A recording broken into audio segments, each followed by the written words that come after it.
Assalamualaikum warahmatullahi wabarakatuh. Bismillahirrahmanirrahim. Setelah kita kemarin membahas sistem cerna mulut, maka kita akan turun ke bawah, ya. Dari mulut kita akan turun ke tenggorokan. Dari tenggorokan kita akan turun ke kerongkongan. Terus dari kerongkongan kita masuk ke lambung, ya. Yang pertama yang akan kita harus pahami di lambung, bahwa lambung itu sifatnya asam atau panas. Maka kalau dia sifatnya asam atau panas, maka dia difungsikan mencerna protein hewani, daging-dagingan, ya, daging-dagingan atau ikan-ikanan atau lemak. Maka di lambung itu nanti dia akan ditampung di lambung dan akan dipilah-pilih di sana.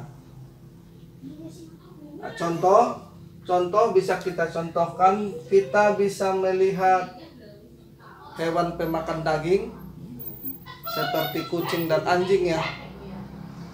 Maka kita tidak pernah melihat mereka itu mengunyah dengan lama.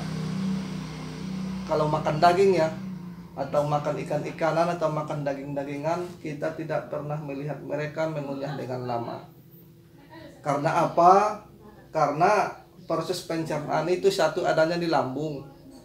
Yang kedua itu mereka ada yang taringnya banyak dan ada juga yang bertaringnya sedikit, ya. Sementara kalau manusia taringnya itu ada dua di atas, ada dua di bawah. Maka itu menandakan bahwa kalau kita makan daging-dagingan atau ikan-ikanan ataupun lemak, maka itu tidak perlu dikunyah lama. Maka pengunyahan sistem cerna yang ini adanya di lambung, maka nanti dia akan diproses di lambung.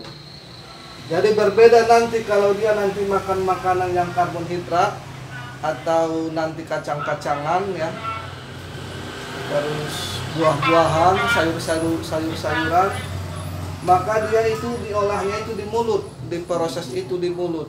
Maka kalau khusus protein hewani, maka dia prosesnya itu di lambung.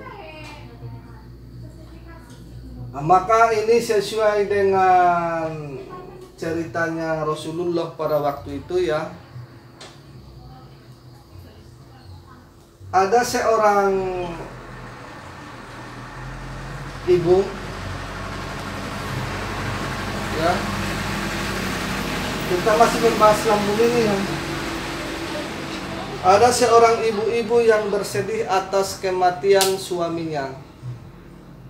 Jadi dikala dia bersedih atas kematian suaminya itu, maka Rasulullah mengatakan, makanlah daging domba dan dan roti gandum pada waktu itu, ya. Maka dikomentarilah oleh Ibnu Qayyim bahwa makanan daging domba itu dan roti gandum itu ialah makanan besar. Yang roti gandum juga makanan besar, daging domba juga makanan besar. Jadi makanan besar, dua-duanya makanan besar digabung jadi satu, ya.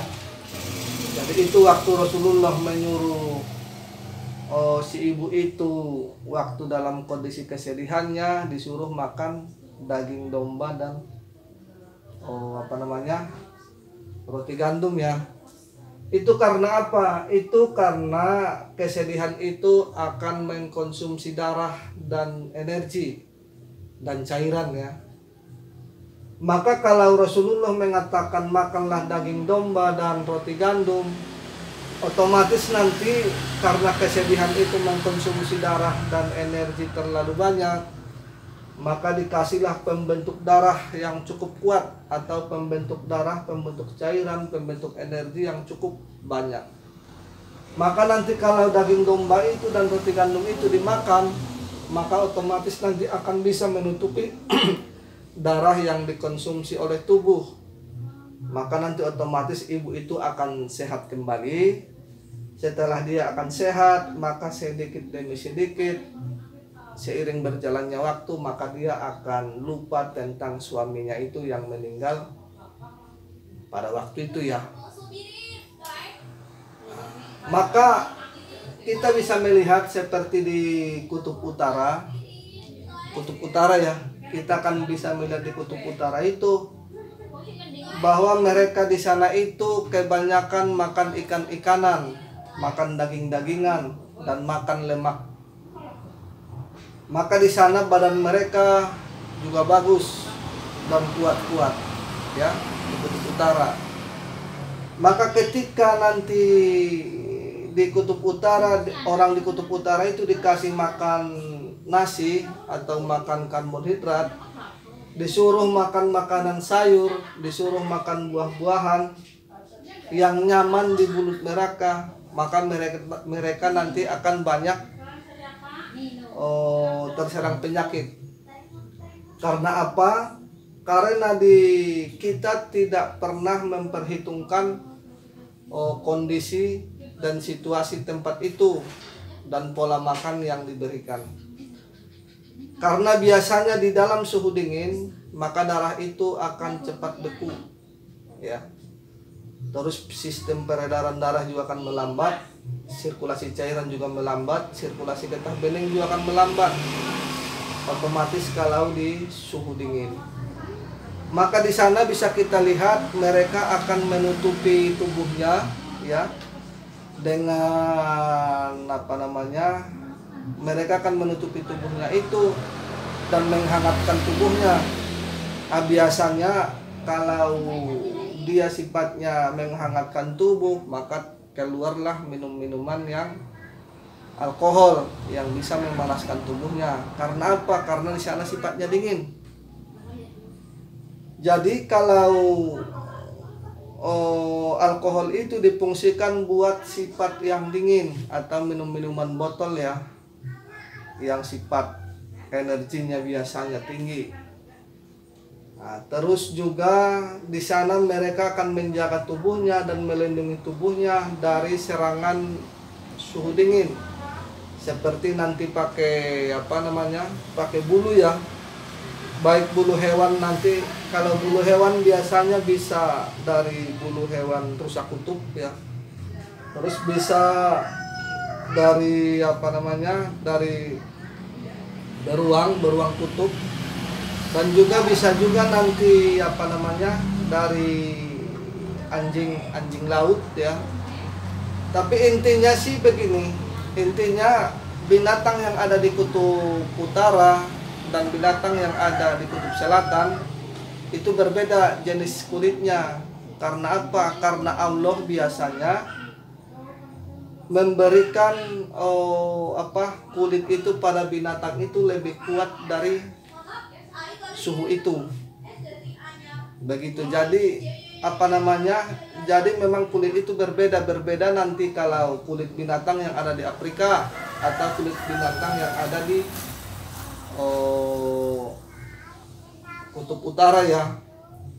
Maka nanti mereka akan jauh cepat terserang penyakit bila nanti sayur-sayuran masuk ke sana, buah-buahan masuk ke sana, karbohidrat juga masuk ke sana. Yang nyaman di mulut mereka itu tetapi tidak sesuai dengan situasi dan kondisi dan lingkungan pada waktu itu, maka nanti otomatis akan menimbulkan penyakit. Dan mereka juga di sana itu akan menjaga diri mereka itu dari dari dalamnya, seperti makan makanan, ikan-ikanan dan daging-dagingan yang banyak dan lemak yang bisa nanti menahan tubuh mereka itu biar tidak terserang udara dingin. Tetapi nanti berbeda juga dengan kutub selatan atau contoh kecil itu di Afrika.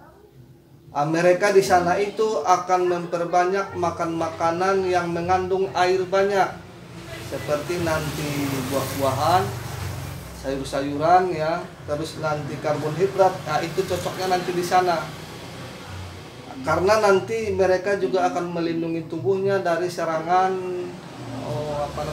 serangan panas yang ada di sana. Maka bisa kita lihat di sana, kalau di kutub utara orang di sana itu jarang gemuk. Terus biasanya badannya itu tekstur tubuhnya langsing-langsing dan berotot. Dan kulitnya juga biasanya agak liat ya, agak kasar tapi agak kering. Karena di sana situasinya juga panas. Maka di sana itu difungsikan makan makanan yang mengandung unsur air banyak, seperti buah, seperti sayur-sayuran. Itu yang dibutuhkan mereka di sana. Nah, yang masalahnya nanti begini, masalahnya kita tinggal ini kan tidak di kutub utara, maksudnya situasi di tempat kita kan tidak terlalu dingin seperti di kutub utara, tidak terlalu panas seperti di Afrika. Kita di tengah-tengah. Jadi tempat kita itu tidak terlalu panas, tidak terlalu dingin. Maka nanti kalau tempat kita tidak terlalu panas, tidak terlalu dingin, maka kalau kita tidak olahraga atau kita tidak bergerak, otomatis nanti sirkulasi darah itu tidak bisa lancar. Sirkulasi energi juga nanti tidak bisa lancar. Dan sirkulasi getah bening itu juga nanti tidak bisa lancar. Maka otomatis nanti akan menimbulkan penyakit. Maka nanti baik di kutub utara ataupun di kutub selatan atau di Afrika sana ataupun di tempat kita sendiri, ini kunci utamanya di sini untuk menjaga tubuh itu tetap kuat. Jadi satu sisi kita harus olahraga, satu sisi kita harus bergerak, di sisi lain juga kita harus menjaga tubuh kita itu dari pola makan. Nah, pola makan itu nanti tergantung situasi dan kondisi. Kalau umpamanya kita tinggal di kutub utara, maka yang dibutuhkan di sana itu, karena di sana situasinya dan kondisinya dia dingin, maka yang dibutuhkan di sana makan makanan protein hewani seperti ikan-ikanan, daging-dagingan ya, lemak. Tidak dibutuhkan di sana sayur-sayuran, buah-buahan dan kacang-kacangan. Karena apa? Walaupun bahasanya itu hamburger itu ada di sana, tetapi protein hewaninya masih kurang kuat untuk menahan cuaca di sana. Maka di sana dibutuhkan ikan-ikanan, daging-dagingan dan lemak. Sementara di Afrika sana yang dibutuhkan itu di sana bukan daging-dagingan. Yang dibutuhkan di sana itu makanan yang mengandung unsur air banyak. Itu nanti yang bisa melindungi tubuh mereka di sana. Ya. Nah, beda sama kita, karena kita tidak terlalu dingin, tidak terlalu panas, maka ini bisa makan makanan yang mengandung protein hewani juga kita butuh, protein nabati juga butuh, ya. Tetapi nanti antara protein hewani dan protein nabati yang mana yang lebih yang lebih dominan? Maka nanti yang lebih dominan itu juga nanti tetap diperhitungkan situasi, kondisi yang terus lingkungan di daerah situ. Maka nanti itu yang merujuk ke pola makan.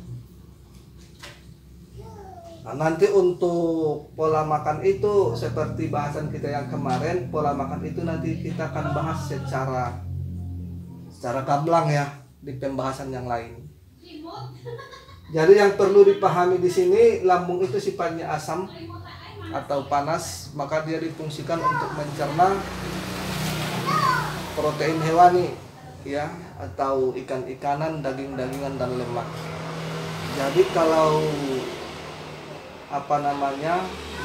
kalau proses lambung itu, kalau kita makan makanan ikan-ikanan dan daging-dagingan dan lemak itu tidak perlu dikunyah lama, karena prosesnya di lambung.